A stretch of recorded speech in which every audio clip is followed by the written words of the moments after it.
was only you and me. We were young and wild and free. Now nothing can take you away from me.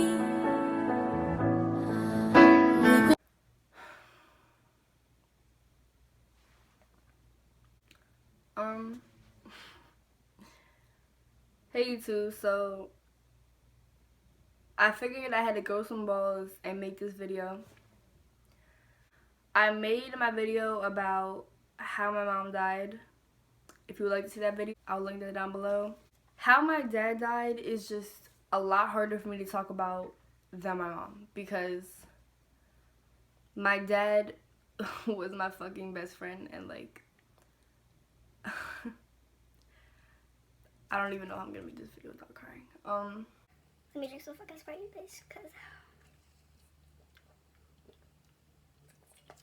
So this video is pretty much going to be about how drugs killed my dad. And yeah, fuck drugs. So ever since I was born, both of my parents have done drugs. That's just what they did. That's what I was used to. I knew that. And yeah, hold on, my cat's trying to get out of the room. So yeah, like I was saying, you know, my parents have done drugs ever since I was born. That's what I knew, and I really didn't know much about drugs. I didn't think much of it. That was just the normal to me. That is how I grew up. Like, my life was so fucked. Honestly, it still is. I'm still growing. I'm only 16 years old as of right now. Anyway, so I won't get too into detail with a lot of my past, but my dad has died many times, but he always came back to life from drugs. My mom's go-to drug was always heroin. My dad's go-to drug was fucking anything he get a hold of, but most of the time crack. He liked the upper drugs. But heroin is what killed him, and heroin is what kills most people. People that do heroin look for that batch that's going to kill them. They look for that batch that got them high the first time because they want that high again. And I don't exactly know how to put this into words, but I don't know. One time, the first time that I was there when he died, when I was old enough to understand, I heard my stepmom downstairs screaming my dad's name. And, you know, I just blocked it out because you know what I thought? Some dirty shit. And, no, that's not. Anyway, I started to hear her, like, scream. So I kind of started listening, and then I went downstairs, and my dad was fucking blue. Like, blue. Like, he was blue. Like, that's just something that I can never really take out of my head, out of my memory, because, like, that's my fucking dad, and he was not breathing. He was gasping for air, and he was fucking dead. He was dead for like 11 minutes, but they had to give him a lot of those needle things, and then he came back to life. By the way, I have this little picture frame in my room. I don't know if like the light is shining off of this, but his face isn't even in this picture, but you can kind of see him. Just so you know who I'm talking about, even though I'll probably put pictures of him at the beginning of this video. But all of that, okay, you kind of understand my past a little bit maybe. Now it's time to get into how he actually died. I had gone back and forth to my grandmother's house, to his house, because he kept fucking up, and CYS wasn't allowing me to live with him. Long story short. I finally moved back to my dad's house.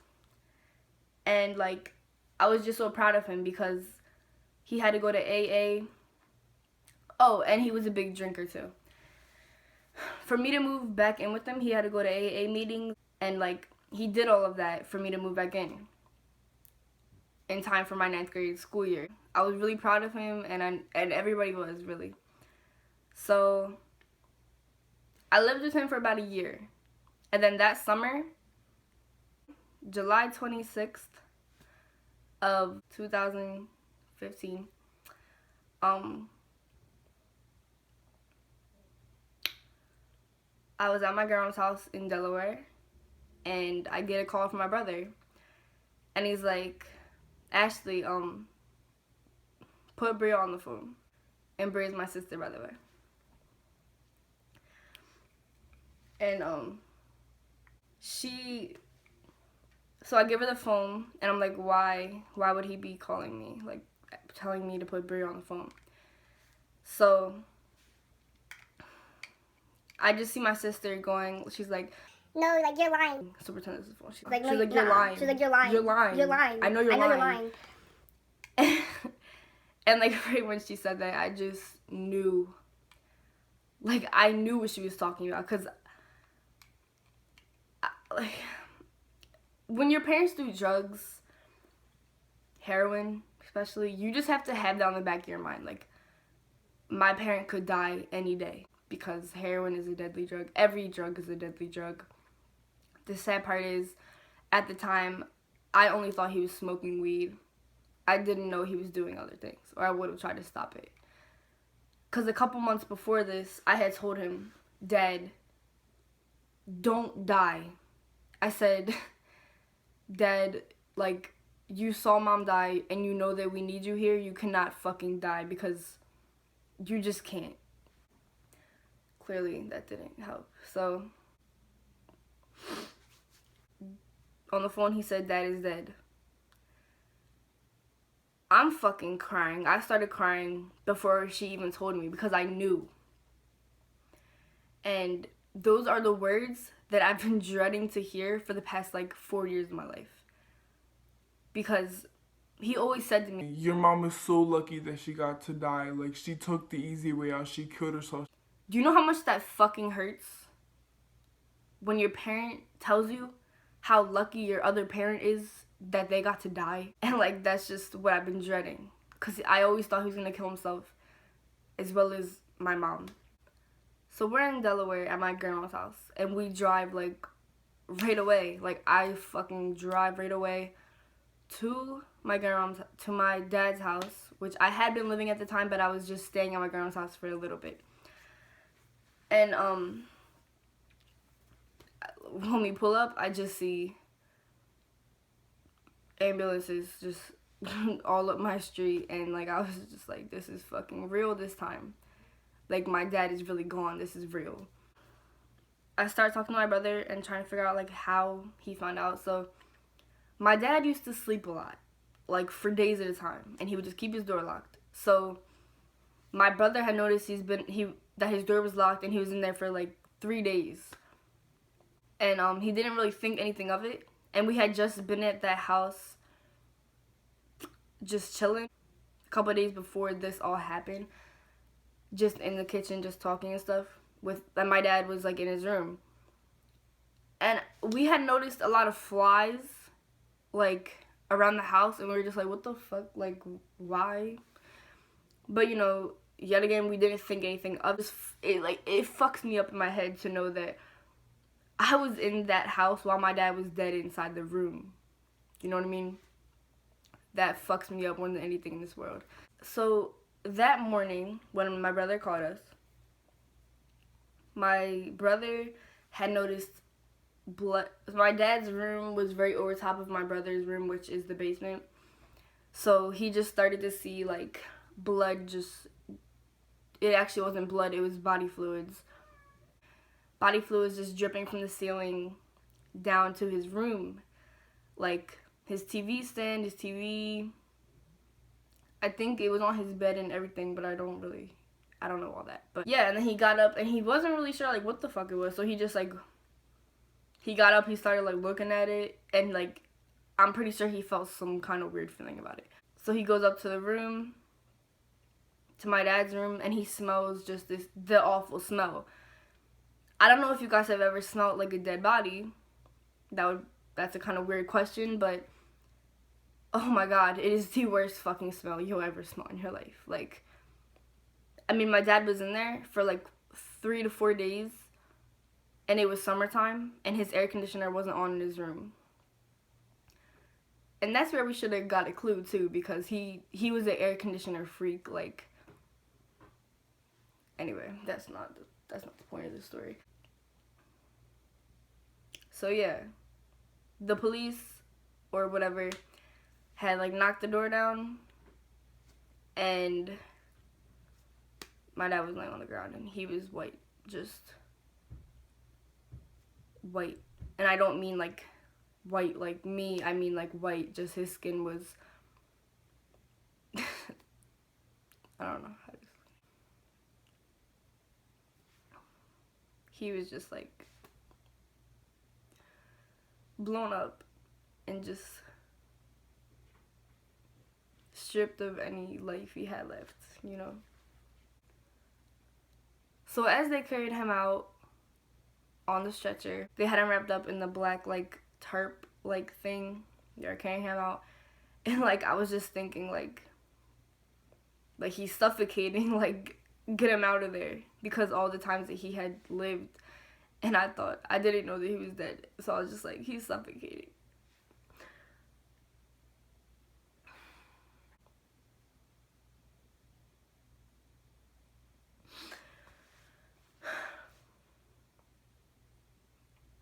I don't really know where else to go with this story, but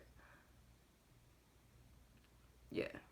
Words don't explain at all how much I miss my dad. Because he was my best friend. He was just like really my best friend. And he was all I had left, really. And I'm so thankful. I'm so thankful for everybody that I have left, because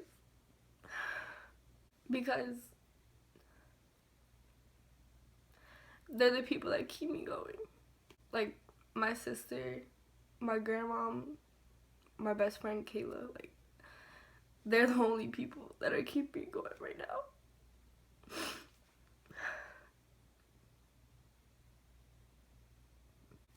This is all I have left of my dad.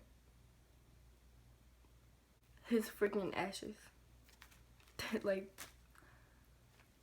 and people just take advantage of their parents. They yell at them all day and just treat them like fucking shit. And like, one day, your parents are not gonna be there, sweetheart. Don't take advantage of it. This is all I have left of my dad, and my mom's ashes are over there. So if you want to disrespect your parents, go ahead, but they're not going to be there for the rest of your fucking life. I was really putting off making this video because, Smokey. I was really putting off this video because I just really didn't know how to put it into words, and I still don't. It still hasn't sunk into my brain. Because my dad was the most amazing man you would have ever met. And the drugs had to end his life. The drugs had to fuck him up. The drugs just fucked his brain up. He was so amazing. You don't understand. He was my best friend, even though we were both really bad at communicating in ways. We were like the same exact person. And he's the only person that I can talk to. And now he's gone, so that's life. I'm sorry about this emotional video. I just miss him so fucking much. And yeah. I'm just gonna end this video here. So, bye guys. I hope you guys enjoyed this video. If you want to see more story times about my fucked up ass life, let me know down there. And yeah, and it's currently 4:37 in the morning, and I don't really know why the fuck I'm up. I haven't really slept in the past couple weeks. Bye, bitches.